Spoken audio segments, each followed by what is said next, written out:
Shoutout po sa ating lahat at your service, Mr. Wildlife TV. Please do support and subscribe. Walang iba po ang ama ng Kalinga, Kuya Val Santos Matubang, Boss Kalinga Prav, at Ate Ina Vlogs. At please do support sa lahat po ng mga Kalingap charity vloggers or Kalingap partners. Once again, at your service, Mr. Wildlife TV, your Mr. Goodbye.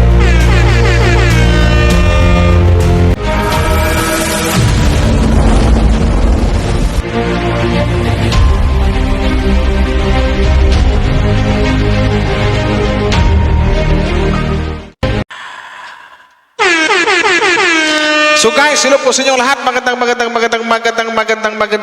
kayong lahat. Hello po sa inyo. Mega love shoutout po sa lahat. Hello po. At your service, Mr. Wildlife TV or Mr. Good Vibes. So ito na guys, another video reaction po ang gawin natin, pero may pero. Hindi po ito about sa love team, kundi about po dito sa ano guys. Kaya nga lagi kong pinopromote lahat ng mga Kalingap charity vloggers kasi karapat dapat po silang i-promote or tulungan natin guys kasi mahirap po yung gawa nila na nag-i-scout sila, naghahanap sila ng mga taong karapat dapat tulungan. Pero bago tayo magsimula, suportahan po natin ang buong team Kalingap, Kuya Val Santos Matubang, Boss Kalingap Praba natin na vlogs. So ito na guys, ito yung i-react natin guys. Oh. Sana suportahan nyo guys, like and share nyo guys, at suportahan nyo po itong ni-react ko na which is si J. Morillo Vlogs. Suportahan nyo po guys kasi ano, ayan guys, so suportahan nyo po kasi isa yan sa mga pinakamasipag mag-charity kasi ang ano niya talaga mag-charity vlogs. Tumulong sa mga taong nangangailangan ng tulong talaga, sa mga taong naghihikahos. So, wag na tayo puro kilig. Wag puro issue. Wag puro kilig. Pansinin din natin itong mga YT channel na mga nagcha-charity. So, Miguel of shoutout. Suportahan po natin J. Morillo Vlogs. So, ito na guys, no? Ang i-react ko ngayon, yung ito sa ano, ang pamagat or na, yun na nga, ang title na, ganun na nga ang kalagayan, iniwan pa, yun na nga, Val Santos Matubang. So ito na nga, napanood ko itong intro nito na something like na parang iniwan ng asawa. Kumbaga, umibig, pinakasalan, naanakan, tapos something like iniwan. So, parang ganun yung dating. So tara, pakinggan natin guys. Stroke ko, kanya Na-stroke po ako.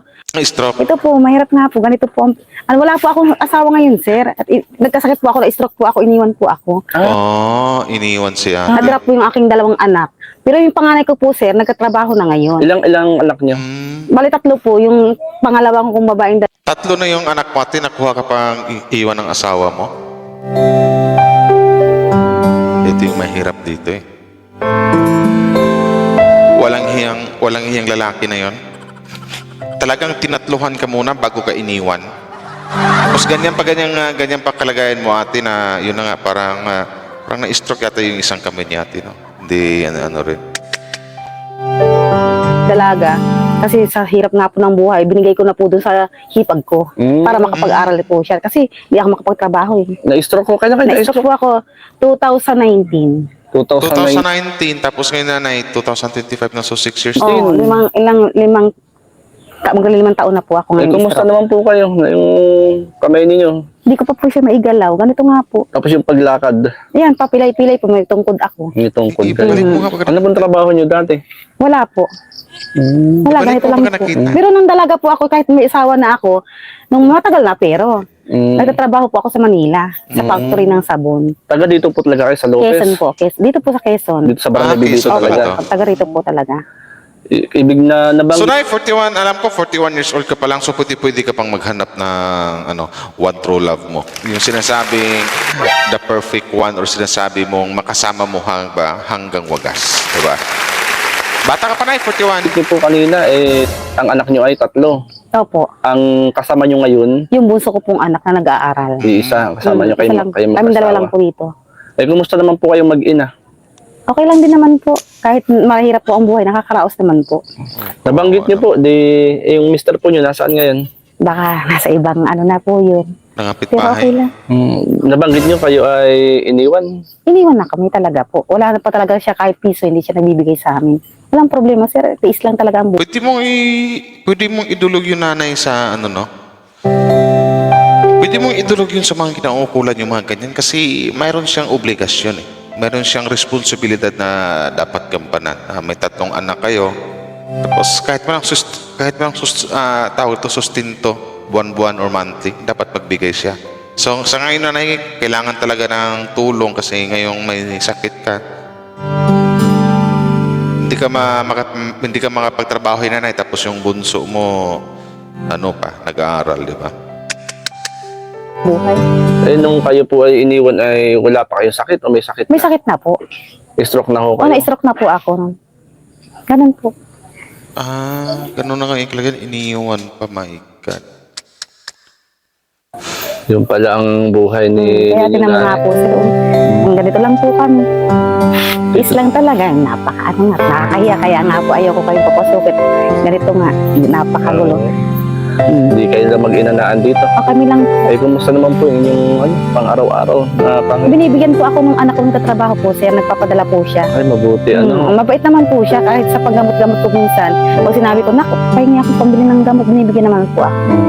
Ayos naman po. Di, yun po sa pamagitan din ng pagbibigay ng inyong anak. No, sa anak ko lang po talaga ako hinihingi sir. Ano po, may nag-aaral din or Ito trabaho na po. tatrabaho na po? Yung Trabaho po siya. yung panganay Buti, na. may anak ko ay nagtatrabaho. Panganay ko po yun Pupuntahan sir. kayo. Ilan taon na? Ayan po sir, ang panganay ko. Nakagraduate na kasi ito, siya. lalaki. Lalaki po. At least may Huawei say collaboration. At least may nag-graduate sa anak mo, nakapagtrabaho na at makatulong na yun sa'yo na. Ilang anak yung lalaki? Dalawa po, yung lumabas nga po dalawa. Tatlo nga po ang anak ko. Yung isang dalaga, binigay ko po sa hipag ko at nag-aaral po nga. At wala pa naman kami pang mapaaral sa kanya. Gusto po niya makatapos din. At sabi ko, sige, doon ka na lang kay tita mo sa hipag ko po. Kaya doon na siya. Ay, kumusta naman po rito sa bahay po ninyo? Binabaha po kami dito, sir. Ha? Kaya lagi kami wala dito. Pag umuulan na, may tubig na po dito. Ah, bumabaha dito. Dapat lagyan mo ng kanal siguro na yung paikot ng bahay mo na kasi in case na pag-uulan na hindi po kayo papasukin ng baha. Ang ganyan po sa inaupuan ni Kagawad ang Ano si tubig. Kagawad, oh? Doon sa kay Kagawad. Magandang hapon kay Kagawad. Sinamahan po ako ni Kagawad. Kaya nga po. Kagawad Domingo. Bumabaha po dito. Nabaha pala dito sa inyong lugar. Dito lang po ang higaan namin, sir. O, tinapos. Dito lang po kami. So, mahirap nga buhay na pinagdaanan ngayon ni nanay. So yun nga nanay, no? May awa naman ng Diyos nanay. Dasal lang po, panalangin lang po. Kasi medyo mahirap talaga ang buhay-buhay sa ngayon. Alam ko naman, nanay, na hindi lang ikaw ang nakaranas ng ganyan ngayon. Pero medyo, na nanay, kasi yung isa mong anak, may trabaho na, nakagraduate na, so makatulong na yun sa'yo. About naman sa asawa mo nanay, gaya ng sinabi ko kanina, pwede mong hingi ka ng tulong sa mga kinaukulan o anong, kasi mayroon pa siyang obligasyon sa iyo sa mga anak niyo eh. 3 pala anak niyo tapos nag-aral yung bunso. So pwede nyo yun. So ito na nga dito yata nagbigay i-react natin to hanggang dito. Saan ba 'yan? Ay ito. Para pa makapasok po. Magkano pamasahe yan? Mura lang naman po. Pag Ate, sabi mo walang pamasahe si ako po yung bukas po yung anak ko. Para pa makapasok po. Magkano pamasahe? walang pamasahe yung anak ni nanay. Buti na scout or napuntahan to ni Boss G Moreno. Sayang, Mura lang naman po. Pag may 50, di okay na. May 50. Meron. Bukas para maka-exam siya, meron ako rito. Meron pa yata ako rito. Salamat, sir, talaga. Pasensya na kayo rito. Okay lang po, sir. Salamat nga rin po. Meron. Ba, nawala pa yata. Sir, Pasensya salamat na po muna kayo talaga. rito, ate. Okay lang po. Ang ko lang po para maka-exam yung Kaya inyong nga anak. po, sir. Opo. Yan, ito. Kunti lang ito, ate. Okay lang po, sir. Pamasahe lang ito, ate, para Salamat, sa sir. maka-exam yung inyong anak. Bukas sayang naman. Salamat po, sir. Para maka-exam po siya. Opo. Ate, may bigas po ako doon. Pakuha ko lang sa anak ninyo. Opo, sige po, sir. At yung bigas ay makatulong din. Di ba? Nabigyan na ni Boss G Morelo ng bigas tapos mayroon pang binigay na pamasahe para sa bunsong anak ni nanay. So, Diba guys? So ito yung sinasabi ko na mga karapat dapat suportahan natin guys. Like and share, panoorin yung mga video ng mga Kalingap charity vloggers at saka don't skip ads. Malaking tulong na yun para kung makasahod man sila, makasweldo man sila, something like that, mayroon silang pangtulong or pang charity. So, yun guys.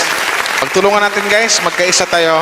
Tulungan po natin ang mga Kalingap charity Yun vloggers. po sa inyo. Ano? Opo, sir. Salamat, sir, Na- talaga, ha. Walang kay Lord po tayo Buti pala, magpasalamat. nakauwi ako kaagad. Na umuwi to. Sabi ko nga kasi, uwi na ako. Ayun pala, may blessing na dapat. Nay, pwede ka pang mag-asawa uli, Nay. Bata ka pa, Nay, 41 years old. Pwede pa, Nay. Para sir.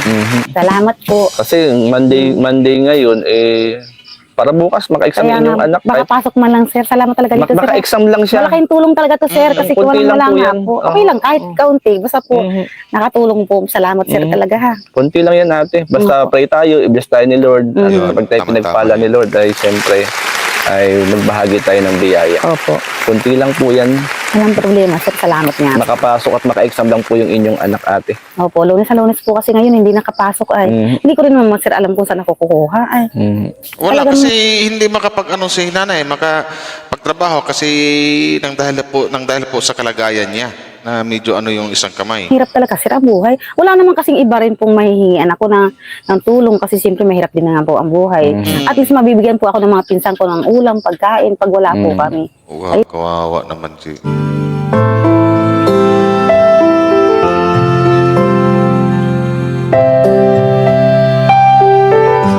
Parang gusto ko nang magsalita doon sa dating asawa mo, nanay. Pero pag mayroon naman ay nagpapadala naman po yung anak ko.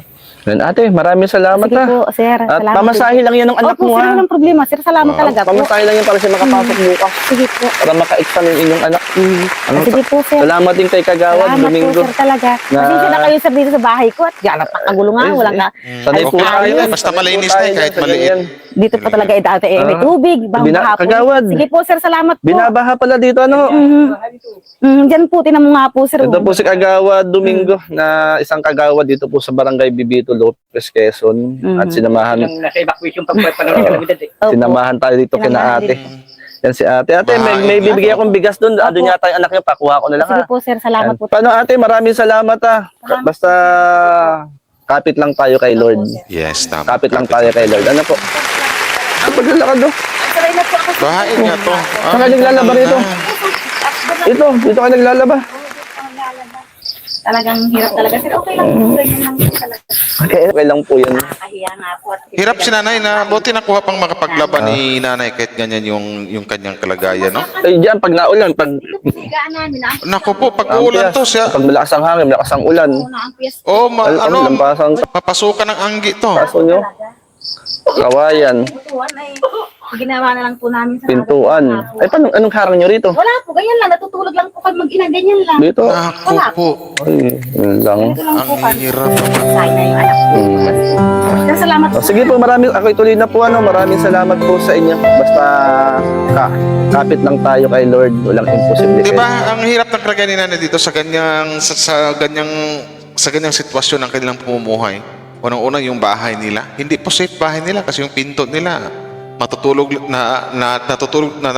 lang sila na something like nakatiwangwang yung pintuan, walang harang, tapos pag uulan pa, tapos pag medyo kahit may nang hangin lang papasukin yung bahay nila kasi ang lalaki po ng awang sa mga dingding po. So karapat dapat talaga tulungan si nanay kasi mayroon pang hindi yung isang kamay niya. So yun nga guys, itong mga kalingap na kailangan po nating suportahan po natin guys ang lahat ng mga kalingap charity vloggers like dito sa nire-act ko na si Boss J Morillo Vlog. Suportahan po natin guys para mas marami pa siyang matutulungan na sa mga kababayan nating nangailangan ng tulong or mga naghihikahos. So yun lang.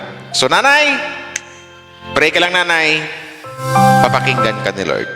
So once again guys, this is Wow Life TV. Maraming salamat po sa inyo sa mga nag-like and share. Tulungan po natin lahat ng mga like and share sa mga video ng mga charity vloggers. Huwag tayo sa puro kilig.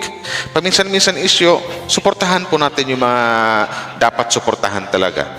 yung mga kalingap, charity vloggers na kahit medyo mababa ang views pero hindi sila humihinto sa pagtulong talaga. Naghahanap pa rin sila ng mga taong karapat dapat tulungan. So maraming salamat po. Hanggang dito na lang.